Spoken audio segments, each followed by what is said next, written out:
Hi, I'm Coach Lloyd. Welcome to Conversations with Coach Lloyd. I've got a very special guest today with me.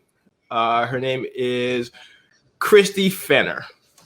So let me just tell you a little bit about Christy. Christy's yoga journey began over 10 years ago to complement her passion for endurance sports. She showed up on the mat only searching for a deep stretch after a long training weekend. After the loss of her sister in 2015, she found herself on the mat after a long week of battling anxiety attacks. It was that day that she had a divine encounter on the mat and connected to the true power of yoga, which was in her breath, the Ruach breath. She never experienced another anxiety attack and grew her practice from there. She completed her 200-hour certification under the guidance of her guru, Dana A. Smith, the founder and owner of Spiritual Essence Yoga, and the creative visionary behind the international Yoga Has Curves movement. Christy is a registered yoga teacher with the Yoga Alliance, a member of the Black Yoga Teachers Alliance, a certified Teach Gospel Yoga Flow, Trauma-Informed Yoga, and Yoga Nidra. She is also a certified breath coach, a Usui Reiki Practitioner, a wife, a mother of four, ultramarathoner, ultra-distance cyclist, a triathlete, and the title that matters most is Child of God. She embraces the name Ruach Yogi as a reminder that her yoga practice and energy work are examples of God in action. Her breath, wind, and spirit. You can expect encounters to be a spiritual experience with an emphasis on self-love and acceptance. She teaches virtually across the country and in studio in the Metro DC area. Please welcome my guest, Christy Fenner. Hello, Lloyd. How's it going? Good job with all those terms. Good job. Yeah. Even though you gave me the breakdown, some of them it's just a brain freeze on the different language terminology and pronunciation. So feel free to go back and clear up a few of those things for me. It's Ruach Yogi. Ruach. Okay. Everything else you got right. It's good. All right, good. I was practicing it. That's funny. So, Christy, one of the things there's so many things that I want to touch base with you on as a yogi, as well as a vegan, as well as a breath coach. There's so much information that you have that I realize, we don't really talk about as often as we should as endurance athletes. So I thought it'd be a great idea for us to just dive in and you kind of share some of the information that would really be beneficial to our endurance community. Awesome. So first up, just tell me a little bit about how you got started with endurance sports. Endurance sports. I guess connecting with you. I was going through this in my mind, and I had been running half marathons. This is when we first met. You probably don't remember this. But doing a ton of half marathons. I have a little bit of, I get bored. And after a couple, for me, 2 hours of running, I needed to do something else. Okay. But I got a stress fracture. So I came to one of your cheap running clinics. And then you were like, can you ride a bike? I was like, I can ride a bike. I hadn't ridden a bike since I was like 12, but I'm like, I can ride a bike. Okay. And then something like the swimming, and then it was something additional to do. There weren't like duathlons. I didn't hear about that back then. So I think that's how I just got tired of running and needed something more to do because I was, bored of running. Yeah, adding the bike and the swimming to the mix always adds another layer. Yeah. It's great cross training, and it's really good to just mix it up a little bit, especially coming off of an injury like you had. So glad we got you hooked on the sport. So tell me a little bit about your first triathlon. Anything interesting there? How was that going from, okay, you haven't had a bike, you haven't ridden a bike since you were 12, and then all of a sudden, okay, you got talked into moving from running to triathlon. You know, are we talking overnight? Are we talking a couple of years? What's the progression here for someone who's getting into it? First triathlon. So I think back to when I started swimming with you. And I think going back to the first triathlon, I'm not sure I knew I had to pick a triathlon when I met you as a swim coach, but you started talking about different races. And so I think you offered up to me what were some of the target races of the season. And I can remember you were like, there's one in L.I.F.E, and then there's Iron Girl. I'm like, I want to be Iron Man. I don't want to be Iron Girl. So I guess I have to do L.I.F.E. So I didn't know any better. So I was there with my girl Tiffany, you know, and it was just like that. I didn't know any better. But the journey to that, which was, I guess there was a sprint and an Olympic distance. Mm-hmm. And I'm not sure you told me that at the time, but it was just, I was doing the Olympic distance, I think. And so that's what it was. We trained for that. And that was a long journey. I think I met you in October, November, and that race was like is it August, September? Yep. And so that time frame, I mean, this was serious stuff to take a 40-something-year-old to learn to swim. You remember my swim video, like, Christy, are you going to put your face in the water? And I'm like, no, I can't breathe. I can swim above the water. And so, I mean, from there to like getting a bike and, you know, making sure I could ride outside. And thank God for, you know, you gave us a mentor and you allowed us to be on a team.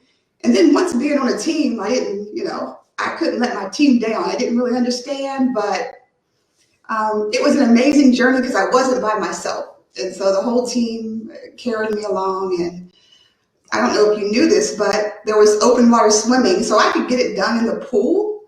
And so I got the run, got the bike, and I've been going up to National Harbor with the team, you know.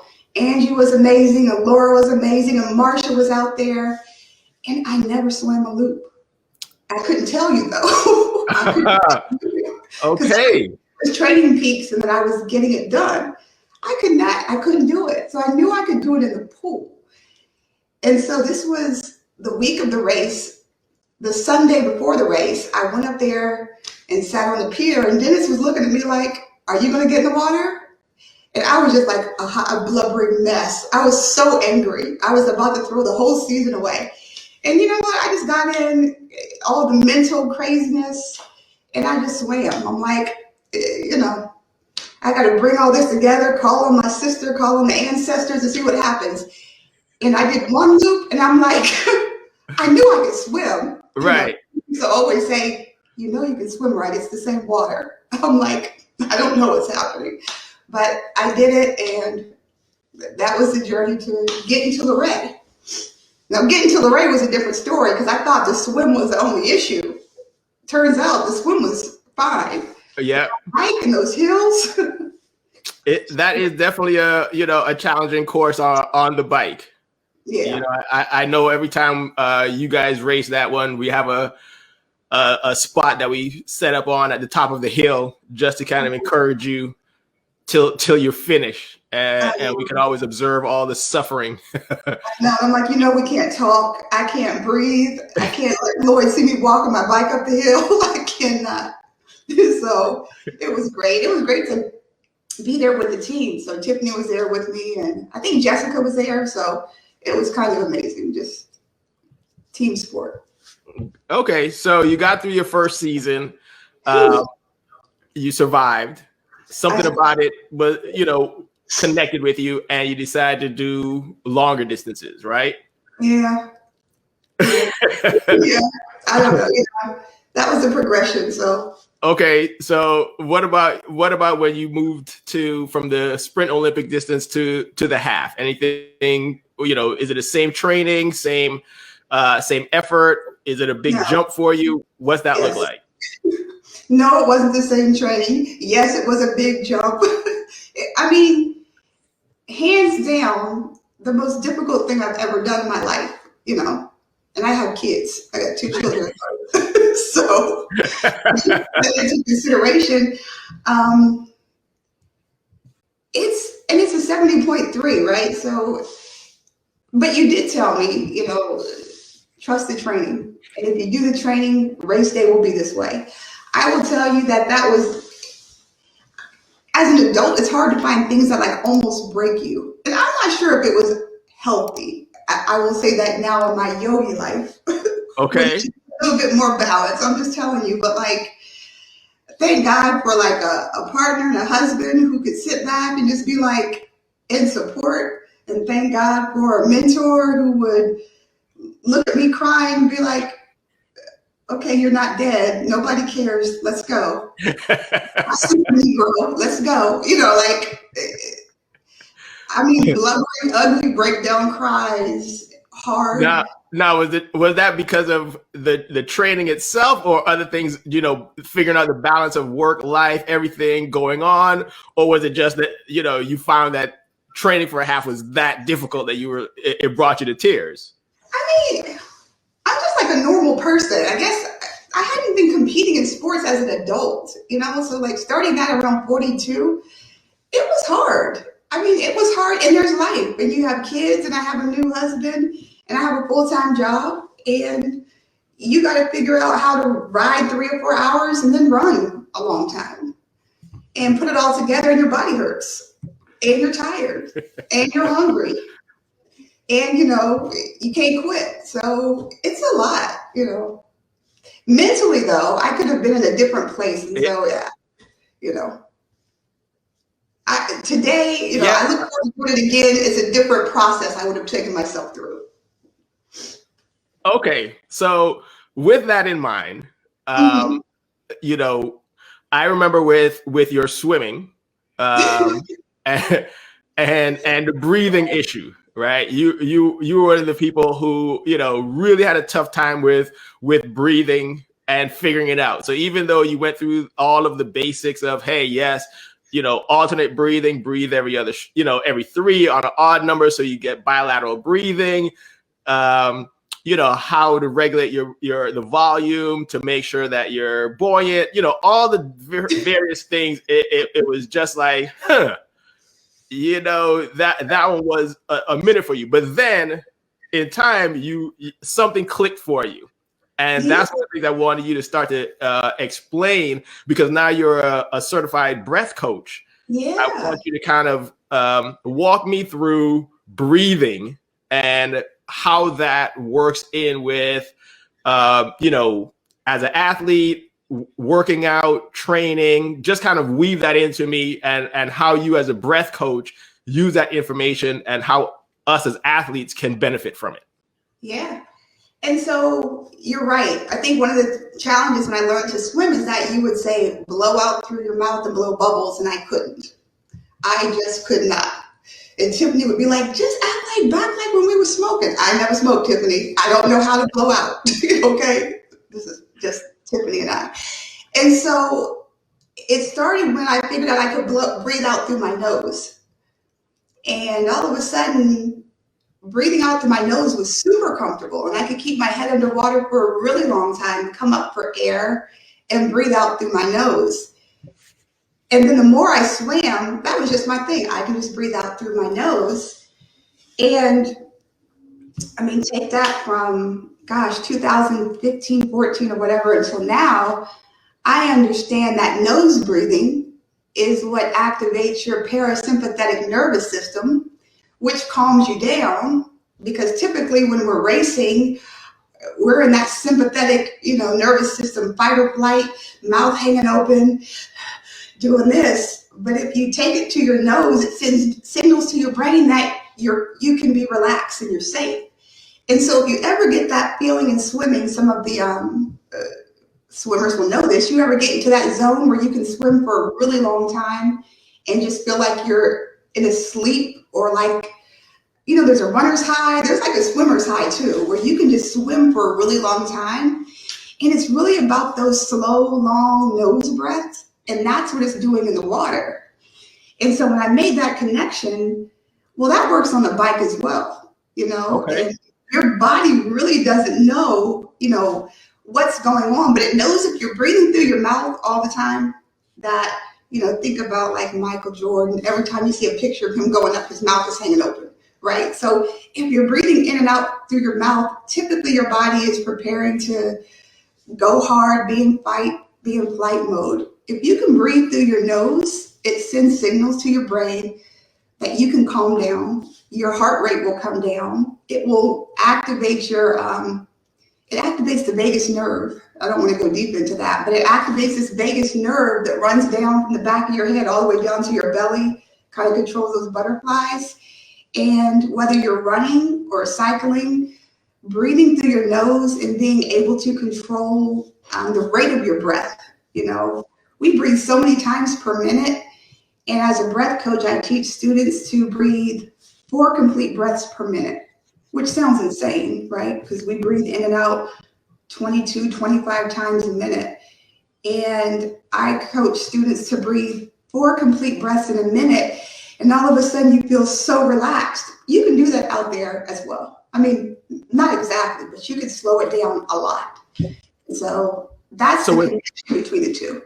So 4 breaths. Can you explain that, or that just sounds like it's not going to be quite enough? Am I slowing down my breathing and only breathing in 4 times, or? Well, so when I'm teaching this, and I'm not saying do this in a race, but it's really about controlling your breath. So when you're like that, you can really take a deep inhale through your nose. Okay. 4, 5, 6 seconds, and then you can exhale maybe for 8 seconds. And so that's a complete breath, maybe 14, 15 seconds. You do that 4 times, and it can really check your nerves, bring your heart rate down, activate your parasympathetic nervous system, and let you think a little bit more clearly. So that's something that I would do. So if I'm really, hyped up, maybe going too hard on the swim or the bike, the run, either way, that's how I would kind of regain control, bring myself back in, and just start to nice long deep breaths in the nose, hold it for a little bit, slowly exhale. Slowly down. Yep. And really think about breathing, a lot of times think about where your breath is going when you're breathing up here. Mm-hmm. I think Derek and I, we watched the Tour de France. If you ever watch cyclists, even when they're killing it, when they're riding, watch their bellies, because it's their bellies that are moving in and out. They're moving from down here. They're not breathing up here. So they're breathing diaphragmatic breathing. So I like to coach and just teach students how to do that, because that's tool we have. So with diaphragmatic breathing, that's we always using our diaphragm to breathe, but you're actively using the diaphragm to breathe. And I guess when I'm inhaling, that's when my stomach looks like it's getting inflated. Yep. Okay. Yep. And then you're deflating. Yep. So it's just inflating and deflating. And you can look at your chest. So a lot of times we do this laying down on a mat because it's easier to see. If you see your chest rising, you're breathing more up here, more shallow. Okay. Diaphragmatic breathing is just deeper breathing and slower breathing. Now, is that how I should be breathing every day on a regular basis, or is that when I'm, racing and doing activities? Well, I think we all know how to breathe. So I don't go about saying that people should change how they breathe, but I don't think we recognize the tools that we have in our breath. So if we're heading into a meeting, or if somebody is just, said the wrong thing, or we just need to come down, you can take a deep inhale through your nose for 4 and take the slowest exhale for 8. So breathe in for 4, exhale for 8. I mean, yeah. And so think about keeping your chest still and sending your belly out and maybe holding it and coming back in. So I guide, breathe in for 4. You want to do it, Lloyd? Yeah, I'll give it a try. I'll give it a shot. Do it. So let's try and do it. Okay. All right. So shoulders over hips. So you're going to take an inhale through your nose, and then you're going to hold it in your belly, and then we're going to exhale for 8. Okay. Okay. So take an inhale through your nose for 1, 2, 3, 4. Belly's expanded. Exhale for 8, 7, 6, 5, 4, 3, 2, 1. So you can try it again. So we're going to breathe in and out through our nose. So breathe in for 1, 2, 3, 4. Belly's expanded. Exhale for 8, 7, 6, 5, 4, 3, 2, 1. And so if you do a couple of rounds of that, so by the way, that was just a 12-second breath. So you've done a 12-second breath. 3 more seconds puts you at 4 breaths in a minute, by the way. Okay. I like the way you slip that in. Okay. But one of the things we do is we normally breathe 20, when I have students do this, 20 to 25 rounds in a minute. That's how much we breathe. Like, we breathe. Right. And that breath sends messages to your body. You can't relax. You can't go to sleep. Your food doesn't digest well. All kinds of things because our breathing can be slowed down. And that breathing activates the opposite side of our nervous system that says calm down. Okay. Yeah. I mean, it's fun where you've raced, but you just didn't know all the science behind, how you brought things, back in under control. Because I know when I'm racing, I definitely breathe through my nose. And, I remember someone saying like, it's kind of like the carburetor. Every time you open your mouth to breathe through your mouth, it's just a certain amount of time before you're just gonna tap out. You're just gonna blow a gasket and it's gonna blow. But if you can bring it back, if I run when I'm running, if I breathe through my nose, that I can regulate it and control the pace and maintain the stamina for the activity that I'm doing. Versus if I'm going through my mouth, it's just the time's ticking before you're just gonna kind of runs out. And then just becomes a little too much. Heart rate monitor and just watch your heart rate just come down. Just watch your heart rate come down. And so when you had us doing the math training, the math runs, and we were running at that really low zone 2-ish. I mean, it's an amazing thing to just breathe through your nose and see how low your heart rate can stay. I mean, just keeping your heart rate down. When you close your mouth and just breathe through your nose, which helped me to, ultimately do that ultra marathon because I happen to be in that same training mode at the same time. We did that. Now, switching from the breath there to that ultra marathon. Yeah. You start off with, hey, I'm tired of running. These 2 hours are just a little. I can't really get into it. I've had enough. Now let me do some triathlons.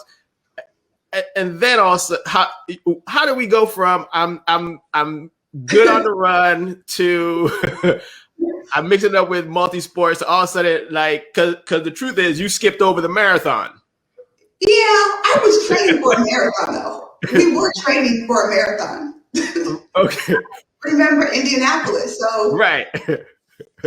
So I was training for a marathon because I was preparing for Ironman Texas. So that was the whole buildup. It wasn't just like I like to run. This was a purpose-driven event. I'm trying to put it in context because we jumped to big there. So I just wanted to make sure folks realized there was something else going on. All right, so Ironman Texas was coming. You said you probably need to do an Ironman, a standalone Ironman. I'm like, why? Candace didn't. Maxwell didn't. Why do I have to do it? You're like, because that's not the way to do it. So I was trying to do things the right way. So as you started training and getting marathon shape, tell me about your ultra marathon experience. Oh Lord. Let me see. So I got sent away for work to Kwajalein. Remember, I missed the marathon. And there's nothing like training for a marathon. And it was the end of the season, right? So I was running out of marathons to do. And so there's nothing like a whole bunch of weekends of 18 milers, 22 milers. And then you miss your race. And then you said, hey, Christy, there's another one, I think in Philly, and you can do it. It's similar to Indiana. It's fast and flat. And I'm like, okay, good.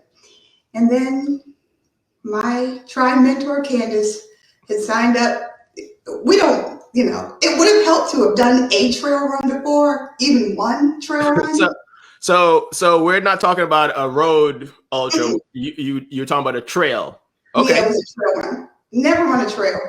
Never, no trail shoes. And Lloyd, we knew there was a problem when we got to the starting line, and people looked like homeless people. They had backpacks and sticks, and it was different, you know. And here you Candace, I'm like, oh, and it was 27 degrees, and it was, but we were going to do this, you know. And so we were going to do it, you know, and we did it. It was an emotional experience. It was one of those times in the woods where I called Candace and I said, I'm not going to make it, you know, but I'm going to finish this race because you're so angry, it's stupid, you know. And then when you realize that time where you think you can maybe make the cutoff, and then you get even more angry because somebody tells you you're not going to make the cutoff. And I started screaming, I'm going to make the cutoff. And I make the cutoff. And my last 10 or 11 miles is faster than the first 22 miles. Okay. Because I'm angry. Because you're angry at yourself and you're crying because it's ridiculous. So was it a loop course or out and back? Yeah. So it was a 3-loop course. Yeah. So what do, right? You're stuck at mile 10 or mile 20 or 22 or 11 or 33. You're stuck. You can't do anything but finish. So I was singing to myself, talking to myself, crying, screaming. People thought I had lost my mind. I was talking to the trees. So clearly trail running is a little bit different from road running. Lloyd, it was unbelievable. I mean, you know, there's water and you watch people ahead of us just run through little rivers. And I'm like, oh, we got to run through the water and jump over branches. We're like, yeah, you will fall and people just jump over you and it's okay. It's just part of it. I didn't know. I fell 3 times, ran through the water, you know. But what an amazing achievement. So thank God Candace was there. Thank God Maxwell was there. I mean, this is what teammates are about because he knew it was a long day at the office, like you would say. Stop, Candace. Maxwell came back. I think he came 6 miles to check up to see what was going on. And he finished with us. So, but it was an incredible experience. That's the one medal of all the races. It's the one medal I hang up. So with that under your belt, is that to say, you know, you're going to look to do another ultra trail run? So listen, I actually like trail running now. Okay. So what converted you? I mean, after that first big, you know, experience, now you like it. I love trees. Everybody knows I'm crazy about trees.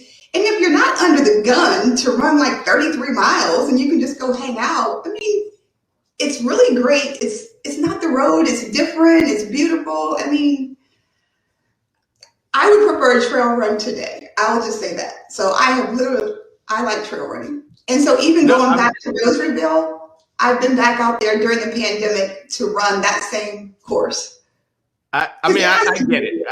I have generally been a lover of road running. And my first few experiences on trail, I mean, I always end up flat on my face. You know, just spread eagle, just laying there like this was a bad idea, no matter what. But during the pandemic, I've definitely hit some trails and just, you know, taking in the scenery, nice, comfortable pacing, just to, you know, take it all in. And yeah, it's totally different now. It's different. But the way your body feels afterwards. So I had been training 18, 20, 22, but to run on a trail, my body hurt. Like it was crazy. I mean, it's a whole different experience. So, and trail shoes will help too. I didn't have any of those. I didn't know. So getting the right equipment. So road shoes, right. That's not gonna cut it when you start hitting the trails. Those are helpful that people have been running with. Those things help too. I didn't know. Have you gotten a pair of those yet? No. Not yet. No. I'm still out. Okay. Yeah. I'm considering them. I just don't. You know, the trail that I run isn't steep enough to warrant it yet.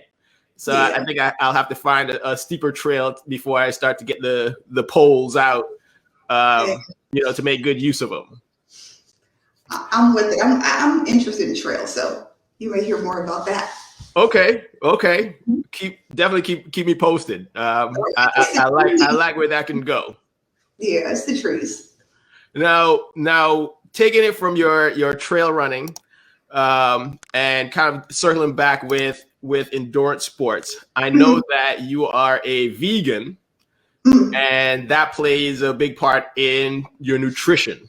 When it comes as an endurance athlete, everyone is always trying to figure out nutrition. I mean, just in general. I mean, in triathlon, it is referred to as the fourth discipline. You can have the swim, bike, and run all go perfect, but if your nutrition is off on race day, it's all a bust. And that also ties in with what does it look like in your everyday life.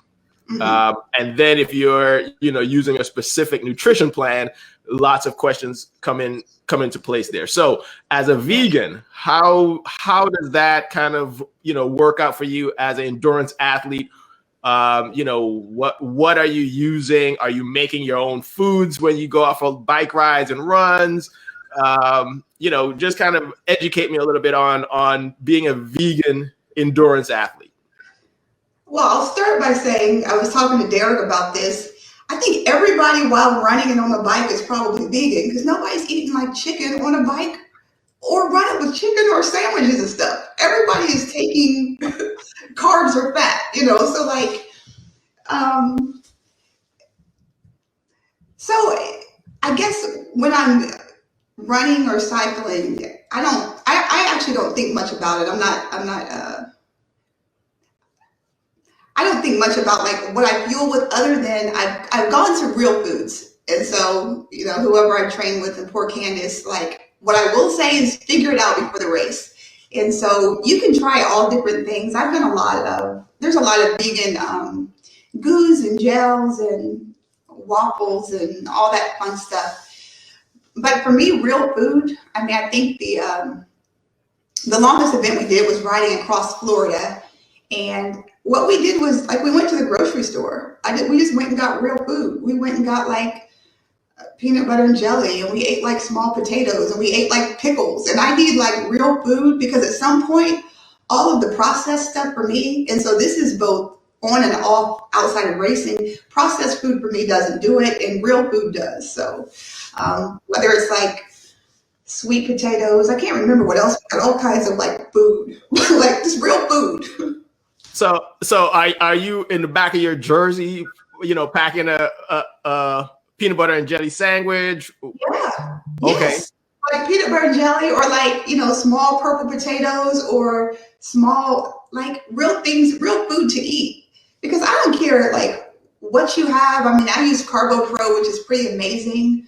I don't like a ton of food when I'm racing anyway, because it'll mess up my stomach. So I try and keep it liquid based, but the ride across Florida, we had to eat some food.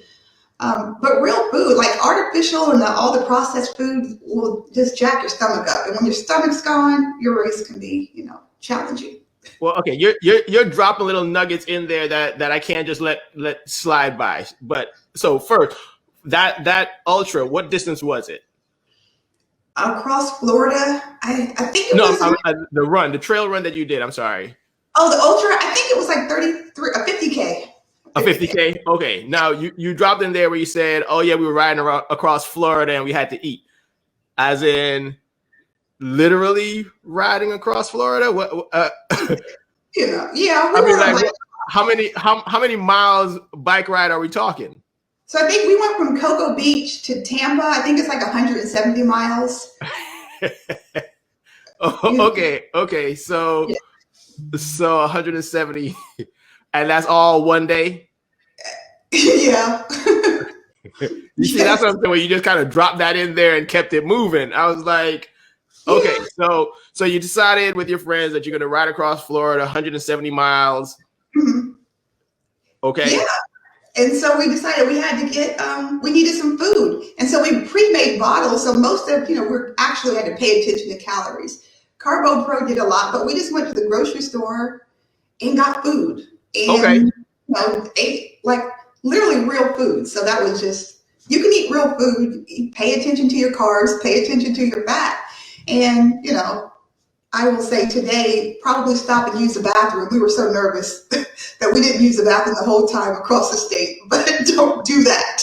Don't do that. I am sure there's a story there, but I'm gonna leave that one alone. Yes, yes. We didn't want to like get cut off, so we had to keep running. Yes. Okay, so wow, I guess I'm just still processing like the decision making that goes into, Don't try to process that part. No. Have a loving spouse who's willing to be your SAG and to have the food set up at so many mile markers and just, open the trunk, stop, get the food, get the bottles, give them a kiss and keep going, Okay, so there's a support system going on to make this all happen. It has to be a support system. Oh yeah. Yeah. Okay. Yeah. So now, so that's you eating real food when you're out, on a 170-mile bike ride, right? But what about in, shorter distances? Because I'm not sure how many people who are watching this are going to be, looking to put on 170 miles in a day anytime soon. They're probably, under 100, I will say. So Carbo Pro is something that one of the products that you use. Okay, so I know that's a powder mix that you add into your water, and it gives you calories and things like that. So that's one option as well. Now, when you're racing, are you eating, solid foods, or are you making your own vegan things to when you actually do races, or you're using all the processed things like everyone else? Yeah, no, so the longest distance I've done is 70.3, and I did that on all liquids. And so I do my best to not, I tried it in training. I tried to eat food. I think it would be more convenient, maybe a banana. But for me, I think I can get the calories, and I've been able to get the calories just through like drinking. And so, figuring that out, looking what's at the race sometimes and trying to figure out if I want to stop and get something to eat, if I want to go to the table, what will they have? Okay.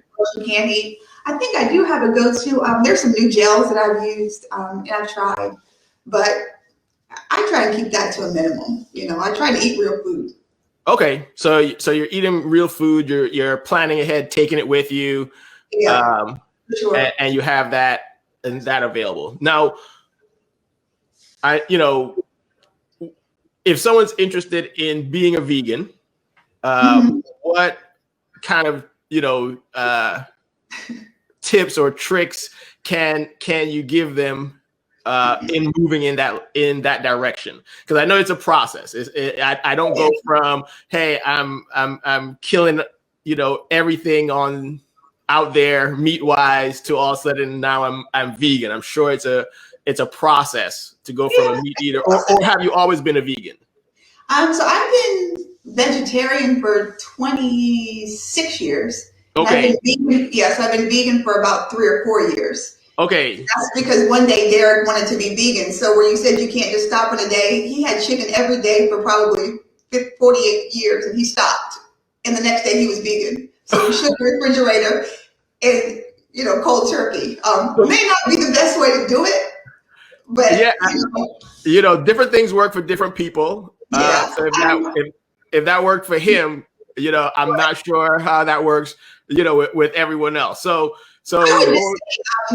like a lot of vegan food is still processed, right? And so there's a lot of alternatives where you can, think about eating whole foods, think about eating real foods, because there's a lot of junk food for vegans.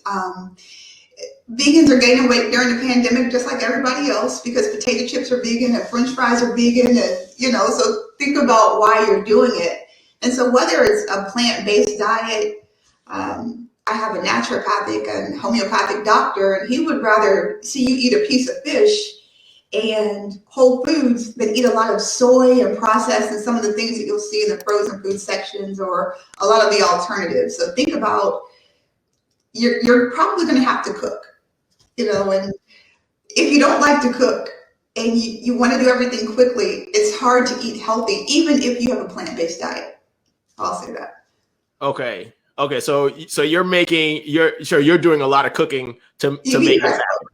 Yeah, you got to cook. So you got to learn to embrace all the beans and the lentils and the grains and you've got to cook, or else you're still eating processed food, and you might as well be eating a really good farm-raised organic animal, perhaps. It may be better than all the processed foods. So it's really making good choices. So it's not all or one. It's Yeah, it's not the solution to lose weight either. So people say you can lose weight. No, you end up frying everything. You fry mushrooms, you fry zucchini, you fry sweet potato fries. It's not a solution to necessarily lose weight. Okay. All right. So it's more of a lifestyle versus, I'm going to lose weight, or I'm going to do this or that with it because you can gain weight. You can most certainly do that, but you have to shift some habits. So again, I love potato chips. If potato chips are in the house, I'm going to eat all the potato chips up. Okay. There are amazing cookie doughs that I found during the pandemic that are plant-based cookie doughs, and I'm making all of them. So like you still got to make good decisions. Right. So don't vegan or plant-based. So plant-based doesn't necessarily just automatically define healthy. You also have to think through what it is you're taking in, versus just it's plants, therefore it's good, it's meat, therefore it's bad.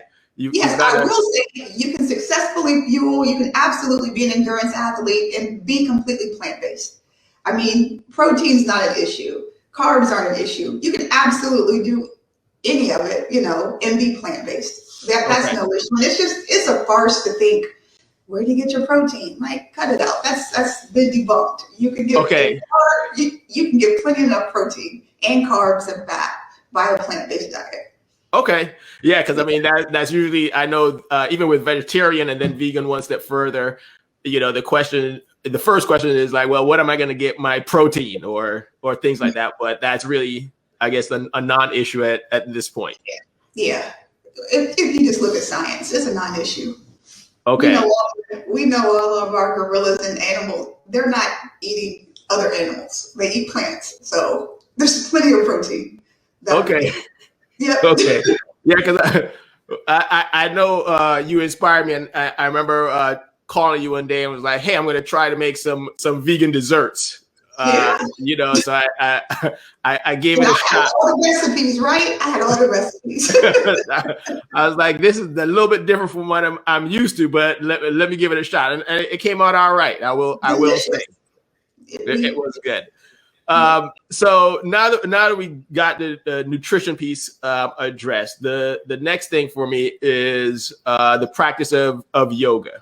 Yes. I've been a big advocate for it for my triathletes from the very beginning, because I know as endurance athletes, all the workouts that you're doing, the running, biking, swimming, strength training, generally, your range of motion is always limited. And those of us getting into the sport usually do it at an older age versus, straight out of college or anything like that. So there's a little,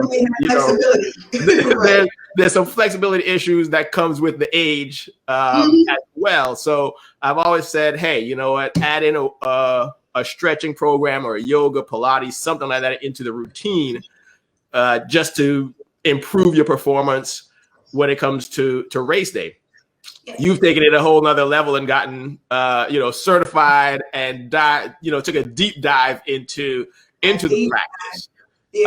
So what are some of the, things that as a triathlete, as a runner, what kind of things should I be specifically looking for through my yoga practice to make sure that I'm getting what I need so that it translates into better race performance? Yeah, I would first say to really get in check with, just get in check with your body and how you feel and what's like hurting or what's not hurting. I think we like to think we're this machine when we start racing. And even in cars that are machines, you get little warning lights that in our car we probably pay attention to. But when it comes to our bodies, I think sometimes we feel something in our hip, but we think we can run through it because by mile 10, it'll be gone. I've been there, or you have something in your ankle that feels like a stress, or your foot feels like a stress fracture, but you're like, we can run through it. We can swim through it. I remember I had something going on with my shoulder and I couldn't lift my arm over, but I could swim though. And then started paying attention to those things. And sure enough, 2 or 3 weeks, I could not lift my arm up over my shoulder. And so I think just paying attention to your body and having some routine before you get hurt. Because if you don't do anything, the older we get, if you don't do anything to maintain, the body, something's going to give out. Something is going to, injuries, you don't want it to be a part of, your season. You can get ahead of that. The other part is when you don't have full range of motion and flexibility, you can't tap into all of your power. And so if your leg will only go a certain place, or your arm when you're swimming can't go past, if you can't extend, you can't maximize your power. And the same, on the run and the bike. So I tap into those areas. I want to make sure all the areas that my body I can use to make a better race day, I'm going to take advantage of that. And it doesn't mean practice every day or go deep like what I did, but it does mean every day take a minute to move all parts of your body and just don't swim, bike, run, and not tap into some of the other areas on your body. Now, with that being said, are there some yoga positions that as a athlete I should definitely consider adding to my regular routine that you can I think there's something you can do, to check in on your body. I'll show you some. Let me see a few of them. You don't have to do them, or you can join me. One of the things, whether we're swimming or biking or running, our hips and our hamstrings, right? Typically in this area is always in hip flexors, your IT band, your piriformis muscle, all of this in this section can get tight from running and cycling. And so one of the things I like to do is just, cross your leg, cross your foot over top of your knee and just see how that feels and see what your knee does. So maybe you put your leg out and just see what this knee does. Because, if it's up here, that's speaking to things that are tight, in this hip area. The goal would be how close can you move this leg towards your chest and just see how that feels. Okay. And so I just pushed it up, but if you need to be here, think about how that's feeling every day. And it'll tell you, I like to rock it back and forth. And so you can do this when you wake up in the morning. I sit on the floor a lot at home, and just when you're sitting on the floor, check this out. Also pay attention to your feet and when you run, because our feet are, they're bracing and taking all this impact, and make sure you're able to get your toes and you move your ankles around. A lot of times we don't move our ankles in different directions. So I do a lot with our feet in yoga, but just go back and forth. Think about your back. So when we're on the bike and you're hunched over like this, which is not a normal position, how do you undo that position? And so, just turning around and just rotating your shoulders around. Okay. And just make sure whatever you do it on both sides. Another good one, I would say. That one is going to be good for stretching out my back from riding in the arrow position. Yeah, that could be in the arrow position. Also, there's cat-cow since we're in yoga. So if you're here, how your back, just pressing down through your back and really tipping your pelvis down and then curling it up. You've got to really release your back because that's a ton of pressure. But it's also important to think about if you're having low back pain after being on the bike, is it your core? Because a lot of people say I have low back pain, and we work on that a lot in class, but sometimes it comes from a weak core. So it's important also to do that. But yeah, going different directions on your with your back, cat-cow. So for running, my favorite stretch is probably is pigeon pose. You familiar with that? No, I haven't heard that one yet. You probably done it though. And so it's really just taking this leg and just yeah. This one. So whether it's looking like a pigeon, so coming this way and just really stretching out back here and stretching out through the front of your quad and just really going deep. And so you can just sit here and lay here. I'm slightly familiar with that. Mine doesn't look quite like that, but it's something heading in that direction. That's okay. Everybody's pigeon's a little different, all pigeons are different. But when you're sitting around, we sit around and whatever you're doing in the house, like sit on the floor and, come this way with your legs and just get out of the chair. I do a lot of sitting on the floor at home. So when you're on the floor, explore where your body wants to go and what your body's open to. Okay, so I've got to work on things for my back because you're riding in the aero. I've got to work on my ankles. Yes. So some flexibility when you're running. Yes. The pigeon to flex out those quads. IT band. Okay. Yes. Okay. And now, am I tying my belly breathing in as I'm practicing this as well to kind of regulate the breathing? Very good, Lloyd. Yes. Okay. So this is a recent study that 50% of our flexibility is controlled by our central nervous system.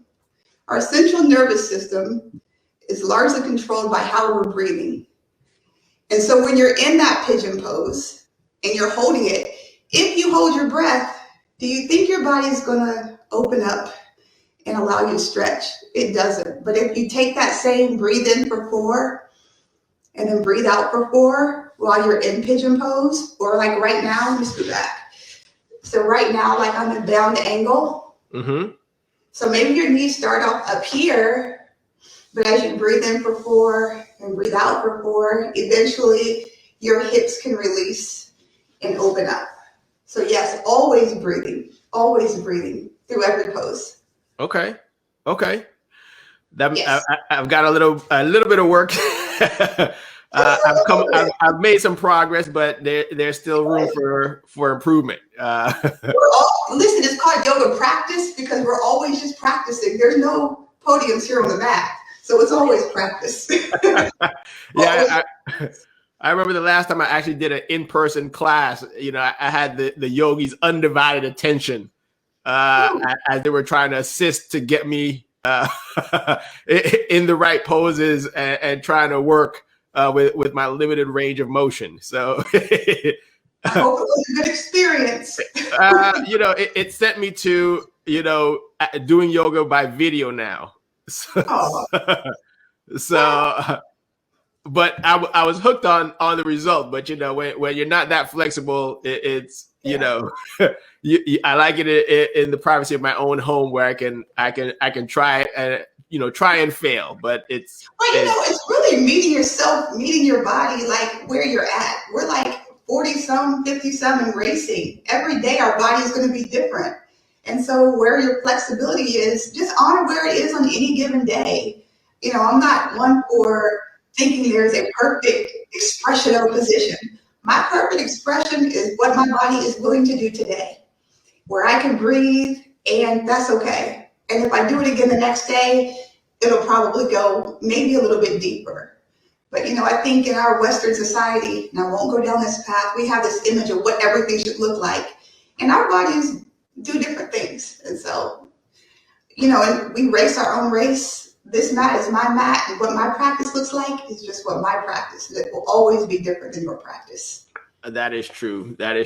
Now, are you planning to, do you have any races that you're looking forward to, or, now that the new year is here, are you planning to race in 2021?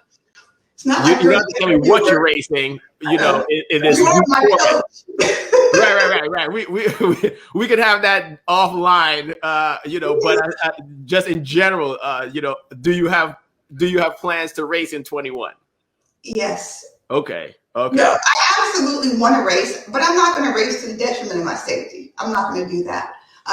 So going back to that Ironman Texas race, I did defer to Ironman Texas 2021, which is in April or something. I'm not doing that. And so my goal was to ship that to another race, which all races are sold out in North America and beyond. So I'm exploring what to do. But there are some other good, really long things that, Seattle to Portland and meeting up with my fast chicks, doing some Rev 3 stuff and some other crazy, swim for Alligator Lighthouse. We have to go back and get to the lighthouse and meet the sharks. So, we got to get out there and do that. But hopefully vaccines and things will make it safe to do that. Now, since you dropped the alligator one, just so we're clear, that was that a 9-mile swim? That was a 9-mile swim. But the good thing about it is that they cut the swim short because I think it was dangerous. I don't know, there were some waves. I don't know. So